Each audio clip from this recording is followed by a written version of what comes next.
I've been asked a very interesting question.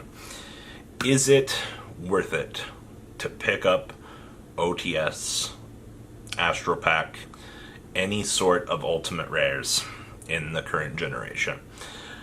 And we're going to have a little discussion on this, because the answer might shock you, honestly. I've done a little bit of thinking on this, and we're going to talk about what I do when it comes to these particular things in terms of collectability and things like that. So let's dig on into this discussion, shall we?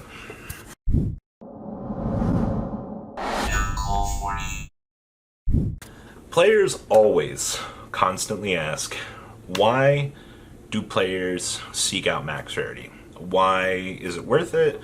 And this video is going to encompass a discussion on OTS Ultimate Rares and the question as to why max rarity holds some sort of value. So, first thing I want to say here.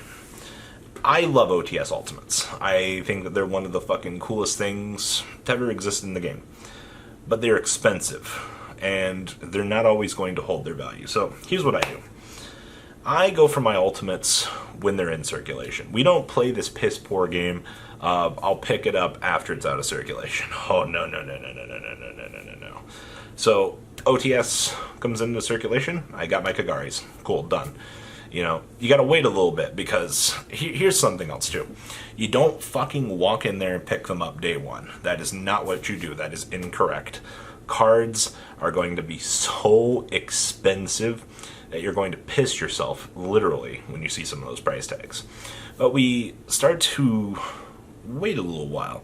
Saturation starts to happen. The market starts to become flooded, and competition takes hold at this point. So once the new car smell goes away from our cards and everybody's kind of got them, and you see these prices driving down, before the next pack is announced, it's kind of about the time that you want to go in and get them, because while the new car smell is disappearing and yet we're not announced to go out of circulation yet, cards will be at a decent medium, alright?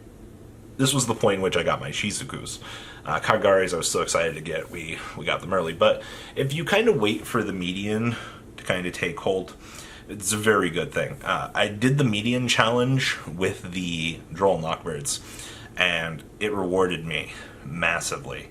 Like, I actually can't believe how well that went. But once again, OTS Ultimates, while in circulation, and the driving point is shifting, you know, it diversifies. Now, once we've gone through the new car smell to the middle median, and we've been announced that this OTS pack is done, alright, we kind of lock in a decent value at this point. And then what ends up happening 4 to 5 OTS packs later. So we'll go OTS 10 to example. By the time we get to 15, you might start to see things from OTS 10 start to rise, because one, players are like, I want those again. It's like the collectability value of what was in circulation. Good example, Drone Lockbird, Solemn Strike, Ghost Ogre. You know, cards that see play in today's current metagame will start to fluctuate. I think that's the difference between something for a deck and a staple, is staples will always maintain some sort of value, especially max rarity staples. So basically, your time to get things in the schmiddle ground, and then the time to want to consider selling something is much later down the road when you start to see things go up. Now, this is where you can run into the risk of things. Cards, strictly like Zodiac Whiptail, that were $7 for the longest time, by the way. Yeah, you guys know what I'm talking about. After that deck got hit on the ban list, the price point just went, and then all of a sudden, the collector's market was like, nah, man, this deck has to come back eventually. Like, I smell profit to be made. And then everyone was like, oh my god, $7 Whiptails. And then secondary market started going, no, mine, feed me. And then you started to see that price tag rise again on that. That's kind of how this works. There are a lot of little key factors that start contributing to these things. Now, this is where we get into Schmack's Rarity. Now, Schmack's Rarity is a very interesting concept in this game, because people don't fucking understand that a first edition Effect Veiler means more than a shit unlim, alright? That fucking one little line on the card makes your Ultimate Effect Veiler worth $155 as opposed to being worth $80. Isn't that amazing? That one line makes that much of a difference. Now, max rarity is the safest investment in Yu-Gi-Oh! And I say that honestly.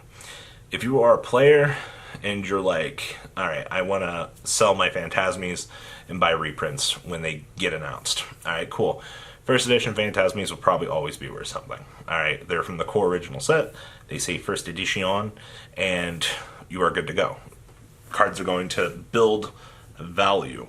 Alright, that's good. That's what you want in life, is good, safe returns. Now, in the case of Ultimate Effect Veilers, first edition, I've said this with Ash Blossom, by the way.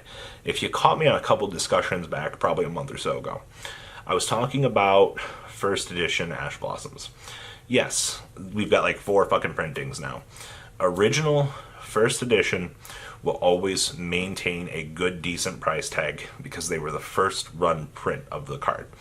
It is amazing that people don't understand that. And they're like, why first edition so much more? I don't get it. And I'm just like, guys, it's not that hard. Come on. All right. Original max rarity will always diversify. Except in the case of max rarity Ghost Ogre, Solemn Strike, Solemn Warning Ultimate first editions. Very crucially expensive, by the way. So, OTS Ultimates kind of being the max rarity here, they're usually a safe investment. Now, I'm not saying fucking pay retail on that shit. Alright, stop that right now. I'm saying when you start to see the price point deviate, you go in. Now, back to the point on Ultimate Effect Veiler. Why are those so expensive? Why is the first ed so much more? My Unlim does the same fucking shit as that first edition. Why is it fair? Alright, so, look here. The card has been out of print for so long for the Ultimate that players almost forgot about there being an Ultimate reprinting. Yeah, that was a discussion I had with somebody. What the fuck do you mean there's an Ulti? I'm like, ugh, boy. So, you got this case, first run print of the set, always first ed. Reprint is like special editions, shit like that. You get the Unlims circulating. Alright, so automatically wave 1, worth the most. Wave 2, Unlim, all printing from there, done.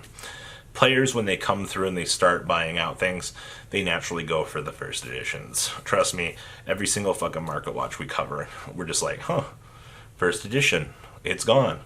Wow. Literally that one fucking price tag makes a difference. But it's the collector's market, man. The rarer a card is, especially in today's format when things see as much play as they actually do, yeah, it should make sense to you that players want the rarest thing that they can get their hands on. Ultimate rares are no exception to the rule. OTS Ultimates being one of the safest investments in the game, unless it's Vanity's Fiend, and I don't fucking know why we reprinted that thing as an Ultimate rare. I think after that, Konami kind of proved to us that they can reprint an Ultimate as an Ultimate and not really care. They haven't done it since, which, thank God.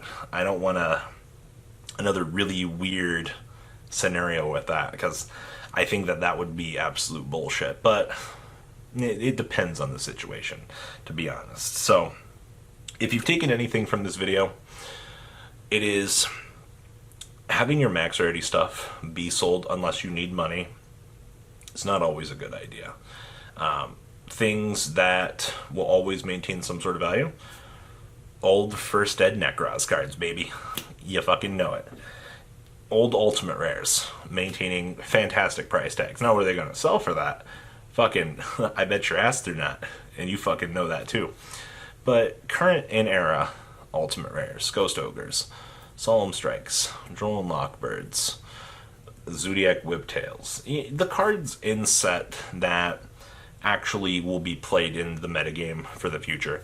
You know, look at Cosmic Cyclone. Cosmic Cyclone was down for so fucking long. You know, I didn't buy my set when I should have because I'm a big fat dumb, but, you know, that happens. But the card was so cheap for so long. It's like, when you know something could come back, like if you've played Yu-Gi-Oh! As long as I have, you'll notice little trends. It's like cards come back into the format. Cards will go down low while out of the format. DD Crow, fantastic example. It doesn't see play for years, so cheap. Comes back into the fucking format, starts going down. DD Crow disappears from the format, starts going back down. Huh, I wonder when the next time DD Crow is going to come back in the format. You guys know what I mean.